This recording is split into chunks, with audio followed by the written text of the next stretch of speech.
Mwenzetu mmoja tangu asome kuwa lugha C inatumika kukodi mashine mbalimbali, akasema bwana mwalimu, samahani bwana, nisamee mimi bwana kama nimekosea, lakini mimi tangu useme lugha C inatumika kwenye kuweka kodi kwenye mashine mbalimbali, sipati picha inakuwaje, yani vipi? Yani mimi na makapeni yangu niende kwenye injini niambie bwana sikiliza, ujue mimi nimesoma lugha C, ujue niandike pale sijui int sijui kitu gani, main sijui void imekuwaje, sijui niandike kodi zangu, naweka include yangu ya maktaba mbalimbali, na mwambie bwana injini sikiliza, inchi sasa hivi ajali zimekuwa nyingi, tunataka tukomeshe. Ukiona sehemu imeandikwa kutembea speed mwisho kilomita 60 kwa saa, ukamwona dereva kapitiliza, mwambie sikiliza, nakupa onyo, unatakiwa utembee kilomita 60 kwa saa. Wewe hapo ushapitiliza ujue, na kuja sekunde 3 upunguze speed. Ukifanya chizi mizaidi yako. Kama ataendelea kuendesha kwa speed hiyo, ndani ya sekunde 3 gari itapaki pembeni, litajizima, itamwekea option, itamwambia sikilize, ili ni wake bonyeza okay. Ukibonyeza okay inamaanisha hivi, kuanzia sasa utatembea kilomita 60 kwa saa na gari litadhibiti utumiaji wa mafuta tangu muda ule. Hataweza kuzidisha bali ataruhusiwa kupunguza tu mpaka eneo husika litapita. Nadhani mtambo kama utengenezaje au wanaotengeneza mashine kama hizi au gari kama hizi wanatengeneza vipi? Bila shaka uwezo kufanya hivyo kwa kupitia marker. Leo njoo tuone unawezaje kuweka kodi kwenye mitambo mbalimbali. Kuna SpaceX, kuna sijui Tesla, kuna sijui Apple, mashirika mbalimbali yanatumia mfumo wa kukodi vifaa vyao wenyewe. Wao wanakodi vipi? Okay, somo ni hapo kama tulivyosema, nini kinatokea au kodi zinaikuwa wapi kwenye maroboti mpaka roboti anakuwa na uwezo wa kuzungumza. Tutoane matongotongo tu. Ni kwamba ili uweze kuweka kodi katika mtambo wote inakuwa kuna vifaa maalum vimeandaliwa. Na vifaa hivyo vinaitwa microcontroller au lugha nyepesi ambayo watu wengi wanaielewa mafundi tunaita IC. IC ndani yake kuna mageti mbalimbali. Kwa watu ambao wamesoma masomo ya programming tangu mwanzo wanaelewa, nadhani washapata picha nini maana mageti. Tukisema mageti ni nini? Kwa sababu hiyo rangi unayoona hapo kuna mageti yametumika mpaka kutokea hiyo rangi. Najua kama hujawahi kushiriki utaanza kuona kizunguzungu. Tazama video hapo au endelea kunisikia utaelewa. Iko hivi, kila kitu kwenye kompyuta kinatumia 01, hakuna lugha inayotumika zaidi ya hiyo. Lakini nini ambacho kinafanya kompyuta itengeneze vitu ambavyo sisi tunavielewa? Kuna mageti maalum, yani kuna sheria maalum zimewekwa za kimantiki ambazo zinabadilisha 01 kuwa kitu chenye maana. Hivyo vitu tunaita gates au malango. Sasa IC ndani yake kuna malango ambayo yana uwezo au imetengenezwa mfumo ambao una uwezo wa kuyaseti yale malango unavyohitaji mwenyewe. Yani una uwezo wa kuwekea kodi. IC ni sawa na processor ya kompyuta, ila tunaita ni microcomputer. Tunaita microprocessor, yani ni processor ndogo. Uwezo kufananisha na ya kompyuta ni kubwa. Kwa sababu processor ile inatumika tu kwa kazi maalum. Sasa na ukifananisha na wanadamu kapewa processor kamili, yani ana akili kamili zote. Lakini mnyama anapewa akili kutokana na maisha yake atakavyoishi. Ndege kapewa akili ya kutengeneza kiota chake, kutafuta chakula, sijui nini. Kwa kila mtu na mitambo hivyo. Mitambo yetu sisi tumefanya hivyo. Kwa kompyuta tufanye ndo akili kamili. Lakini kuna mitambo midogo tunahitaji kuiwekea command ili ifanye kazi kama tunavyohitaji. Ndio kama hivyo roboti anaongea na watu barabarani lakini anatumia akili baadhi. Sasa tukienda kwenye point, nini kinatumika? Tushasema kinatumika IC. Swali bado linabaki kuwa sasa hiyo IC mimi niandikaje kodi? Tumeona kule huyu mwenzetu kachukua makapeni aenda kuandikia injini. Injini anaona vipi, mbona nichafua? Kwa sababu uwezekano kaandika pale, haitoelewa. Tutatumia vifaa ambavyo vinatumika kwenye kuwekea kodi is microcontrol. Katika hivyo vifaa kuna kifaa kinaitwa Arduino. Kama mfano tu, kifaa cha Arduino kinatumika au kina uwezo wa kuweka kodi katika mtambo wote ule. Kwa sababu chenyewe kina uwezo wa kubeba kodi na kina uwezo wa kufanya kazi kama mtambo. Kina output na kuna input. Maana yake utaweka nyaya zako za output na utaweka nyaya zako za input. Unaelewa? Kwa mfano, una mota, unataka kutengeneza gari ya mota. Umeiwekea remote, mtu akibonyeza gari iende mbele, akibonyeza irudi nyuma. Nataka niweke code ile gari itembee yenyewe, labda niwekee sensor, ikifika kwenye ukuta stop au ile kona. Au ikiona sehemu kuna taa stop au kuna taa nyekundu stop, tufanye kama hiyo sehemu ndio itakiwa kufanyaje? Labda nataka niweke system ya magari ambayo anaitengeneza yanajiendesha yenyewe. yote ni mfumo mmoja. Hapo utatumia nini? Hapo utafanya nini? Maana hapo kama ni gari la kawaida, maana gari iko hivi, maana hapo utaweka mota kwa sababu ili tairi tembee itahitaji mota izunguke. Mota inatumia nini? Inatumia betri. Sasa unapoweka betri hapa, mimi na mtambo kati, kwa maana nitakuwa na nyaya za betri zinakuwa ni input na kuna nyaya zinazoenda kwenye mota zitakuwa ni output. Kwa mimi nazi control nyaya za betri zitoke vipi ili gari liende mbele na zitoke vipi ili gari liende nyuma. Nisikuzungushe sana ukaona somo ni labda litakuwa gumu, refu, no. Kinachotumika, kuna kitu kinaitwa embedded system. Katika mitambo yote ndani yake kuna kitu kinaitwa embedded system. Na ambayo tumesema lugha C inatumika katika upande wa uandishi wa programming, katika upande huo, katika upande wa kutengeneza hizo embedded system. Nini maana embedded system? Ni system ambayo imefungiwa ndani. Ndio nini?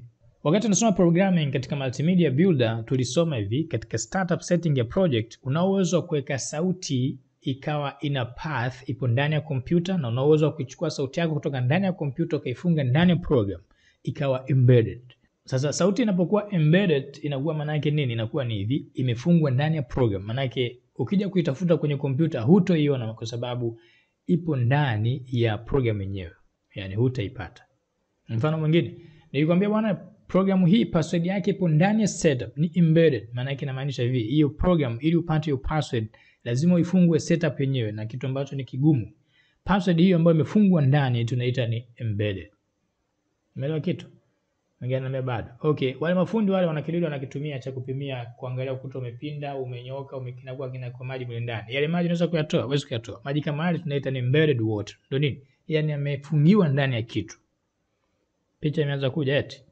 Nilikwambia ardhi kuna bahari maji ya nje, alafu kuna maji hapo ndani ya ardhi. Kuna sehemu tukichimba tunakuta maji yanatoka nje. Haya maji tunaita ni embedded water. Maana yake nini? Yameingizwa, yamefungiwa ndani ya ardhi. Maana yake ardhi popote utakapoipeleka yale maji yapo ndani yake. Sasa kutengeneza embedded system unahitaji upate microprocessor au microcontroller.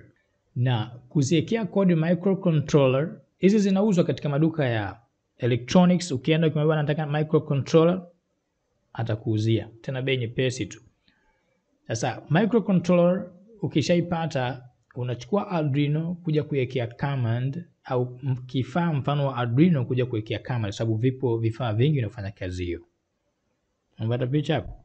Sasa lugha inayotumika ni lugha C au C++ katika hii Arduino. Lakini pia system zingine zinatumia lugha C. Kila system inatumia mfumo wake. Ni lugha kuu ambazo zinasambaa au zimeenea katika machine code ni lugha C. Hayo masomo tutaandaa, lakini muda bado kwa sasa hivi. Tukifika level hiyo tutaandaa. Mwingine anambia mimi na haraka mwalimu, nataka nisome hayo masomo.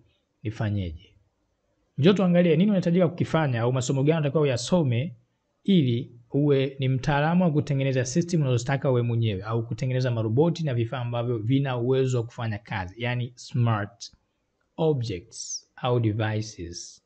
Huyu ni professor nimekuwekea hapo, anaitwa Florian, na ni professor katika upande wa computer science. Yuko au anafanya kazi wapi? Ujerumani. Tumsikilize anaongelea. Of course uprofessor peke yake hautoshi. Kafanya nini? Huyu amefanya kazi au maisha yake karibia yote alikuwa anafanya kazi ya kutengeneza hizi embedded system, na alishawahi kufanya kazi na timu kubwa ya wataalamu wa masuala ya programming katika upande wa embedded system. Anaelezea katika video yake hii vipi unaweza kuwa umebobea zaidi au unaweza kufikia level ya kutengeneza system zako mwenyewe ambazo utaziweka kwenye vifaa au kutengeneza vifaa smart, kama unavyosikia autopilot, sijui hizo SpaceX, sijui kama tulivyosema hivyo vitu vya rada, au kama ulivyoona video ya mwanzo ile ni rada, unaweza kuitengeneza hata nyumbani kwako. Ukimwona mtu inawasha umeme, sio unaweka tu umeme, mtu hata kama hamna umeme upo tu, katua kunguru anauliwa, katua ndege vipi? Weka mtambo, kama wewe kweli ni mwizi afe, kama sio mwizi umeme uzimike. Njoo tumsikilize anasemaje. Elimu gani unatakiwa uzijue? So what are the steps that you should take when you want to learn embedded systems and when you wanna be a embedded software engineer? Anasema hatua ambazo zinatakiwa kufanywa au kufuatwa ili ufikie nini? Kuwa ni engineer wa masuala ya embedded system. So let's start with step number 1. Step number 1 is to learn the programming language C. Asante. Mimi nataka hii tu step ya mwanzo, hizo zingine tutamalizia wenyewe. Kwa sababu kuna watu tulipoambia bwana program C ni lugha muhimu sana, au sisi tulivyoanza na program C, mwingine anaangalia Python. Mimi niache kusoma Python, nisome lugha C ya kazi gani bwana? Kwa sababu hujajua umuhimu wa lugha C. Anasemaje? Anasema kitu cha mwanzo unatakiwa ujue namna gani unaweza kufanya programming kupitia lugha C. Kwa nini? Kwa sababu kama tulivyosema kuwa inatumika kwenye kutengenezea system ambazo ni embedded, zinakuwa zimefungiwa kwenye mitambo, kutengeneza automation application, vifaa au application ambazo zinafanya kazi zenyewe, hazihitaji mtu kuziongoza tena. Yaani ukishazifunga mtambo unafanya kazi kwa mujibu wa hiyo sheria mwanzo mwisho. Bila shaka una uwezo wa kuweka mtambo ambao utakuwa na uwezo wa kukodi kila baada ya muda, na ile processor ya kwako wewe una uwezo wa kuicontrol muda wote. Tuende kwenye vitu vingine, mwenye namalizia. Asante. Okay, nini cha pili? Cha pili unatakiwa ujue kitu kinaitwa electronics. Ujifunze misingi ya elimu ya electronics, masomo ya kielektronia. Kitu cha pili ni kujifunza basic ya masomo ya electronics. Ndio nini? Vifaa vya umeme. Ndio nini? Tukisema kifaa cha umeme, kompyuta yako inaingia kifaa cha umeme. Hiyo taa yako nyumbani ni kifaa cha umeme. Hiyo simu yako ni kifaa cha umeme. Hiyo router yako ni kifaa cha umeme. Hivyo vifaa hivyo kuna elimu yako unakuwa unasoma. Humo ndani kuna vikorokoro, na imaanishi kwa ukasome kutengeneza router. No, unatakiwa usome vikorokoro viko humo ndani vinafanya kazi vipi. Kuna kitu kinaitwa resistor, kuna kitu kinaitwa capacitor, kuna hizo IC ambazo tumezitaja hizo. Kuna diode. Lazima uvijue vikorokoro, kuna coil na kuna transistor ambazo tumesema ndio vimetengeneza kompyuta yetu hii. Hivyo vitu vyote unatakiwa uvijue, kwa sababu ukivijua hivyo ndio utaimarika zaidi katika upande wa kucheza na mitambo. Hivi karibuni tulifundisha somo hapo. Tulifundisha somo kwa namna gani unaweza kuwasha kompyuta kupitia remote. Sisi tumewezaje? Tumetumia hilo somo la electronics. Kwa watu ambao wanasoma masomo ya ufundi, tuliwafundisha namna gani unaweza kutengeneza test ambayo haihitaji uguse ile ncha ya shaba iliyo ndani ya waya ili ujue kama ndani ya waya kuna umeme. No. Nikiacha kuweka juu ndio nini? Yaani kama kuna waya ulipitishwa ndani ya ukuta, ile tester ukiweka juu ya ukuta itawaka, itakwambia hapa kuna waya umeme, na umeme upo unapita. Take care, usichimbue hapo kaja kutokea balaa hapo. Tulitengeneza vipi? Kupitia transistor na resistor. Kwa lazima ujue nini maana transistor, nini maana resistor, na vipi hivyo vitu vinafanya kazi. Hii ni elimu ya electronics. Kupitia elimu hiyo unaweza kutengeneza hata kompyuta yako mwenyewe. Sikwambii Windows. Tulisema ukisoma lugha C unaweza kutengeneza operating system yako mwenyewe. Sasa mimi hapa sikwambii operating system. Hapa nakwambia unaweza kutengeneza kompyuta yako mwenyewe kama utabobea masomo ya electronics. Bila shaka yanakuja.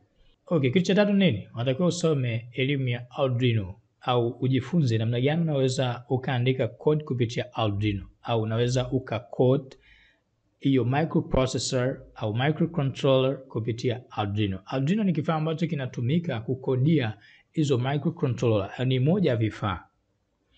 Watu wengi wanafanya hivi, wanaichukua Arduino yote wanaifanya kama ndo mtambo mzima. Kwa wanaweka kodi tu alafu wanaongezea minyanyana baadhi ya vitu vyao wanatumia. Lakini sio lengo lilikuwa hivyo. Lengo lilikuwa wewe unachukua microcontroller yako, unaiwekea code kisha unaweka kwenye mtambo wako. Of course unaambia kuweka mtambo mbona kazi sana? Hamna kazi yote. Tulisema kompyuta ni nini? Kompyuta ni umeme. Ili kama unataka kujua kama kompyuta ni umeme, utoe nje. Yaani itoe nje kompyuta. Ndio nini? Yaani kama mimi nitaweka button hapa nikibonyeza taa wake, kinachotoka nje unafikiri nini? Unadhani kompyuta inaambia taa waka bwana, huyu bwana akasema wake. Iko hivyo? Taa yenyewe haituelewa. Ataambia bwana usiniletee fujo. Kaa kimya bwana. Kwa sababu gani? Kwa sababu taa haijui isipokuwa 01. Of course computer na hiyo taa itakuwa zinaelewana vizuri kwa sababu ni 01. Kwa maana nini? Taa inahitaji umeme. 0 maana yake umeme hamna. Madam kuna umeme taa kwa maana tuma number 1. Kwa ukibonyeza hapa kama lengo lake ni taa wake maana yake itatuma number 1, yani itatuma umeme kwenye taa. Taa itawaka. Lakini kipindi hiko mtambo wako una control na nini? Na computer. Au una control na kifaa chako ambacho unakihitaji mwenyewe. Kwa utaweka katika hiyo Arduino, katika hiyo IC au hiyo microcontroller utaikuta ina hizo pini ya miguu yake hiyo. Kila mguu hapo una maana yake. Kuna miguu ya power, kuna miguu ya kufanyaje, kuna miguu ya nini, kuna miguu ya nini. Tutakuja tusome vikorokoro vyote hivyo katika somo lake ambalo litahusu masuala ya electronics. Tutafika huko mpaka kuja kusoma Arduino. Of course ni somo linajitegemea. Kwa tutasoma electronics, somo linajitegemea, kisha tutakuja kwenye Arduino pia tutasoma somo linajitegemea. Hiyo rada ambayo tumeiweka mwanzoni kabisa wakati video inaanza imetengenezwa na Arduino. Kwa huyo musika kaiwekea nini? Kaiwekea code, na kuna project nyingi ambazo zimetengenezwa na Arduino. Unaweza kutengeneza hata jiko lako kaigia kodi kama bwana, ukiniona nimekuja hapa ujue na njaa, waka. Kwa jiko likikuona tu linawaka lenyewe. Usiniulize sasa linaniona vipi sijui nini, kuna kamera, kuna sensor mbalimbali. Upo Ukishafika ukasoma Arduino kaielewa, jifunze kupitia microcontroller zingine. Jifunze kupitia koda zingine, yani vifaa vingine ambavyo vinaweza vikatumiwa kukodia kama Arduino. Vipo vingi. Ukitoka huko, mtaalamu wetu au professor huyu anatuambia learning and learning and learning. Ndio nini? Usistop wala usisimame kujifunza, kila siku kujifunze ili uweze kuibobea zaidi mpaka kufika kipindi chuma unaona kama ukitazama chuma unakiona kama mtu. Yani ukishazama geti unasema ile geti nataka nileke kodi ili, yani ili likimuona mwizi tu lijifungue limpasue afu lijifunge. Swali linabaki, je, NK itafika huko? Tulisema NK computer training tunalenga wewe uwe more than a professional. Bila shaka tutafika kote. Sasa hivi tumeanza kwenye nini? Tupo kwenye hatua ya mwanzo, tunasoma program C. Watu wengi waelewe umuhimu wake. Jiunge sasa. Listi hapo. Mwisho wa video tutaweka listi. Ingia jifunze ya masomo ya program C. Na tumeanzisha group la WhatsApp kwa watu ambao wanapenda kujifunza programming. Ingia kule, kama una tatizo lolote, watu watasolve kule. Watu wameiva mpaka basi. Sasa hivi wameanza kuandika mpaka majina yao kibinary. Wengine wameandika miaka yao hapo kibinary. Wengine washaanza kutengeneza baadhi ya program ndogo ndogo. Hii ni NK. Tunalenga wewe uwe more than a professional.